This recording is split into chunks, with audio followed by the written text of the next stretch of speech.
Friends, welcome back to our channel. என்னால் 2 நாளாக கொஞ்சம் வீடியோ போட முடியல. கொஞ்சம் உடம்பு சரியில்லை ஃப்ரெண்ட்ஸ், அதனால் வீடியோ போட முடியல. அதனால் கொஞ்சம் மன்னிச்சுக்கோங்க. இன்றைக்கி நம்ம வீடியோவில் எதை பற்றி பார்க்க போகிறோம்னா, நம்ம வந்து ஷெடியூல் 6 தான் நான் வந்து எப்படி படிச்சிருப்போம் அப்படிங்கிறத வந்து நம்ம போட்டிருப்போம். ஷெடியூல் 6 வந்து நம்மளுக்கு முடிஞ்சிருச்சு. 10ஆந்தேதி தான் நம்மளுக்கு வந்து டெஸ்ட்டு நடந்துச்சு. டெஸ்ட்லேயுமே நான் என்னால் கொஞ்சம் மார்க் இந்த தடவை கொஞ்சம் கம்மியாக சேர்த்தேன். எவ்வளோ மார்க் எடுத்தேன்னா 170க்குள்ளே 168 என்னமோ தான் ஃப்ரெண்ட்ஸ் வந்துச்சு. இந்த தடவை நம்ம எப்போ எடுத்ததோட இந்த தடவை ரொம்பவே குறைஞ்சிருச்சு. நம்ம அடுத்து படிக்க போது ஷெடியூல் 7 தான். இன்றைக்கி வந்து நான் ஷெடியூல் என்ன படித்தேன்னா, இன்றைக்கி வந்து என்னால் படிக்க முடியல ஃப்ரெண்ட்ஸ். உடம்பே சுத்தமாக சரியில்லை. பேபிஸ்க்கும் கொஞ்சம் உடம்பு எதுவும் சரியில்லை. அதனால் எனக்கு வந்து கான்சன்ட்ரேட் பண்ணி படிக்கவே முடியல. அதே மாதிரி வீடியோவும் போட முடியல. நீங்கள் வந்து இன்றைக்கி என்ன படிச்சிங்க அப்படிங்கிறத கமெண்ட் பண்ணுங்கள். நம்ம வந்து நாளைக்கு என்ன படிக்க போகிறோன்னா, நம்ம வந்து 6த்தும் 7த்தும் தமிழில் வந்து ஃபுல்லாகவே முடிச்சிட்டோம். அது நம்மளுக்கு ரொம்பவே மிகப்பெரிய சந்தோஷமான விஷயம்னு நம்ம சொல்லலாம். 6த்தும் 7த்தும் தரவாகவே முடிச்சாச்சு. நீங்கள் படிக்க படிக்க திரும்ப திரும்ப ரிவிஷன் பண்ணிக்கிட்டே இருங்க. படிச்சுட்டோம் அப்படின்னு சொல்லிட்டு அசால்ட்டாக விட்டுறாதீங்க ஃப்ரெண்ட்ஸ். அடுத்து நம்மளுக்கு என்ன வருதுன்னா, 8ஆம் வகுப்பு முதல் பருவம் தான் நம்மளுக்கு கொடுத்துருக்காங்க. அதாவது 8th இருக்குல்ல, 8th ஃபஸ்ட்டு 3 யூனிட்ஸ் தான் கொடுத்துருக்காங்க. நான் நாளைக்கு என்ன பண்ண போகிறேன்னா, 8ஆம் வகுப்பில் இயல் 1 படித்து முடிச்சிடுவேன். இயல் 1 படித்து முடிச்சுட்டு இந்த உவே சாமிநாதர், தேப்போ மீனாட்சி சுந்தரம், சீலங்கோனார் தமிழ் பணி தொடர்பான செய்திகள் இருக்குல்ல, இதில் ஒரு டாப்பிக்கை முடிச்சிடுவேன். அதே மாதிரி திருக்குறள்லேயும் ஒரு டாபிக் முடிச்சிடுவேன். நாளைக்கு இதுதான் நான் வந்து தமிழில் படிக்க போகிறேன். படித்தேன்னா 3 நாள்லேயே தமிழை கவர் பண்ணி முடிச்சிடுவேன். நமக்கு 15ஆந்தேதி டெஸ்ட்டு சொல்லியிருக்காங்க. இன்னும் நம்மளுக்கு 3 நாள் தான் டைம் இருக்குது. அந்த 3 நாளில் தமிழ் முடிஞ்சிடும். அதே மாதிரி தனி வட்டியும் 3 நாளில் முடிக்கிற மாதிரி பிளான் போட்டு படிக்கணும். பாலிட்டியில் நாளைக்கு பாலிட்டியில் இருக்கிற 2 லெசனுமே நான் நாளைக்கு வந்து முடிச்சிட போகிறேன் ஃப்ரெண்ட்ஸ். நாளைக்கு முடித்தா தான் நம்மளுக்கு அடுத்து கொஞ்சம் ஈஸியாக இருக்கும். எக்கனாமிக்ஸ் ஒரு நாளும், இந்தியன் கல்ச்சர், தேசிய காந்தி காலகட்டம் இது ஒரு நாளும் படித்து முடிச்சு மொத்தம் 3 நாள் இது பண்ணி நம்ம டெஸ்ட் அன்னைக்கு வந்து பூராத்தையுமே ரிவிஷன் பண்ணிவிட்டு நம்ம மறுபடியும் படிச்சிடலாம். நீங்கள் யார் யார் த்ரோனா அகாடமியில் ஜாயின் பண்ணியிருக்கீங்க, நீங்கள் எப்படி படிக்கிறீங்க, நீங்கள் உங்களுக்கு எவ்வளோ மார்க் வந்துச்சு அப்படிங்கிறதையும் கமெண்ட் பண்ணுங்கள். அதுமாதிரி டெலிகிராம்லேயும் நான் அப்டேட் கொடுக்காமல் இருந்திருப்பேன். இனிமேல் அப்டேட் கொடுக்குறேன். அதே மாதிரி நான் வந்து உங்களுக்கு த்ரோனா அகாடமியில் உள்ள நம்ம ஷெடியூலில் மெட்டீரியல்ஸு, ஸ்டடி மெட்டீரியல்ஸ் எல்லாமே கொடுக்குறது உங்களுக்கு பெனிஃபிட்டாக இருக்கா, இல்லை லோகேஷ் பாரதி அவங்களோட கொஷின் பிடிஎஃப் கொடுக்குறது உங்களுக்கு பெனிஃபிட்டாக இருக்கா அப்படிங்கிறதையும் சொல்லுங்கள்.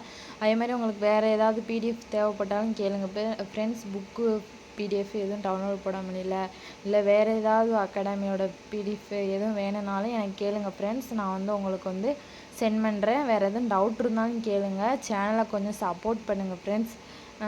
எதுக்காக நான் அந்த சேனல் ஆரம்பித்தேன்னா, என்ன மாதிரி பிகினர்ஸாக இருக்கிறவங்களுக்கு, அதாவது பிகினர்ஸாக இருக்கிறவங்களுக்கு வந்து நம்ம வந்து எப்படி படிக்கணும், எப்படி கொண்டு போனால் நம்ம பாஸ் ஆகலாம் அப்படிங்கிறது கொஞ்சம் டவுட்டாகவே இருக்கும்.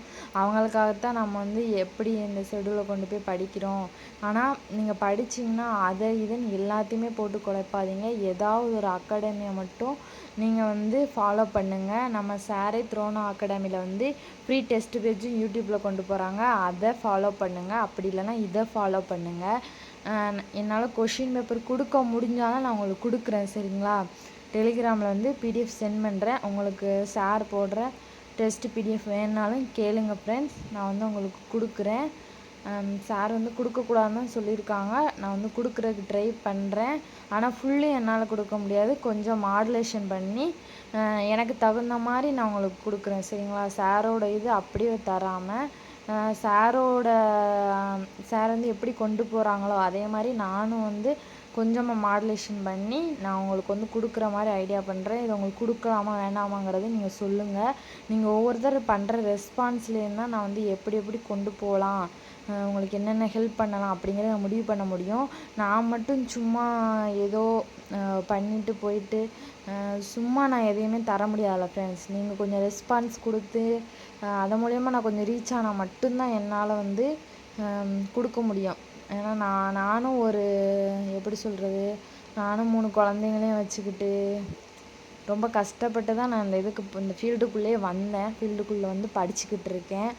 என்னை மாதிரி இருக்கிறவங்களும் கஷ்டப்படக்கூடாது அப்படிங்கிற ஒரே நோக்கத்துக்காக தான் நான் பெய்ட் பண்ணி ஜாயின் பண்ணதும் உங்களுக்கு இல்லாமல் நான் வந்து கொடுத்துக்கிட்டு இருக்கேன். பேரண்ட்ஸு அதாவது பெற்றவங்க பக்கமும் எனக்கு வந்து அவ்வளோவா எப்படி சொல்கிறது, அவங்களும் ரொம்ப உடல்நல சரியில்லாமல் தான் இருக்காங்க. அதனால் அவங்களாலையும் எனக்கு வந்து ஹெல்ப் பண்ண முடியல.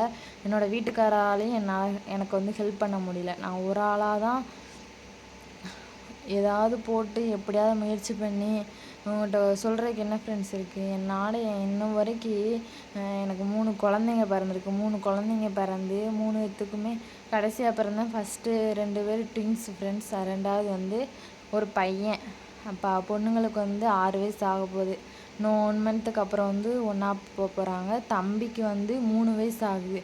இன்னுமே என்னோடய பைசாவில் என் பிள்ளைங்களுக்கு ஒரு துணி எடுத்து கொடுத்தோம், என்னோடய பைசான்னு இல்லை, என்னோடய வீட்டுக்காரர் பைசாவாலையும் ஒரு துணி எடுத்து கொடுத்தோம் அப்படிங்கிறது இல்லவே இல்லை ஃப்ரெண்ட்ஸ். எனக்கு அதுதான் ரொம்பவே இன்ன வரைக்கும் வருத்தமாக இருக்குது. அதுக்காக தான் நான் வந்து மோட்டிவேஷனாக அந்த இதை படித்து பிள்ளைங்களுக்காக தான் முக்கால்வாசி நான் அந்த ஜாபே தேர்ந்தெடுத்தேன். அவங்களுக்காகவாவது நான் படித்து ஒரு நல்ல நிலைமைக்கு கவர்மெண்ட் ஆஃபீஸராக வந்து அவங்களுக்கு நான் என்னென்ன வேணுமோ எல்லாமே நான் ஹெல்ப் பண்ணணும். அதே மாதிரி இல்லாதப்பட்டவங்க எல்லாத்துக்குமே ஹெல்ப் பண்ணணும் அப்படிங்கிற நோக்கத்துக்காகத்தான் இந்த ஃபீல்டையே நான் தேர்ந்தெடுத்தேன். அதே மாதிரி என்ன மாதிரி கஷ்டப்படுறவங்க கஷ்டப்படக்கூடாது அப்படிங்கிற நோக்கத்தாக தான் இந்த யூடியூப் சேனலை வந்து நான் ஓப்பன் பண்ணேன் ஃப்ரெண்ட்ஸ். அதனால் எனக்கு கொஞ்சம் சப்போர்ட் பண்ணுங்கள் ஃப்ரெண்ட்ஸ். நீங்கள் பண்ணுற ஒவ்வொரு சப்போர்ட்டும் தான் எனக்கு வந்து ரொம்பவே மோட்டிவேஷனாக இருக்கும் ஃப்ரெண்ட்ஸ். நான் எதுவும்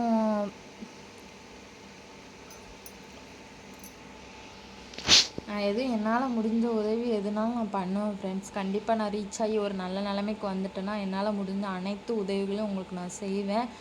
ஏதாவது ஒரு அகாடமி புக்கு என்னால் வாங்கி கொடுக்க முடிஞ்சாலும் நான் கண்டிப்பாக ஒரு 10 பேருக்குனாலும் நான் வாங்கி கொடுப்பேன் ஃப்ரெண்ட்ஸ். அது நீங்கள் பண்ணுற சப்போர்ட்டில் மட்டும்தான் இருக்குது. என்னோடய சேனலை சப்ஸ்கிரைப் பண்ணாமல் பார்த்தீங்கன்னா சப்ஸ்கிரைப் பண்ணிக்கோங்க. அதே மாதிரி லைக் பண்ணிவிட்டு பாருங்கள் ஃப்ரெண்ட்ஸ். நீங்கள் லைக் பண்ணிவிட்டு பார்த்தா மட்டும்தான் என்னோடய வீடியோ வந்து இன்னொருத்தவங்களுக்கு சஜஷன் ஆகும், சரிங்களா? அதனால் கொஞ்சம் லைக் பண்ணிவிட்டும் பாருங்கள் ஃப்ரெண்ட்ஸ். எதுவும் டவுட் இருந்தாலும் கமெண்ட் செக்ஷனில் கமெண்ட் பண்ணுங்கள். நாளைக்கு வீடியோவில் பார்க்கலாம் ஃப்ரெண்ட்ஸ். Thank you friends.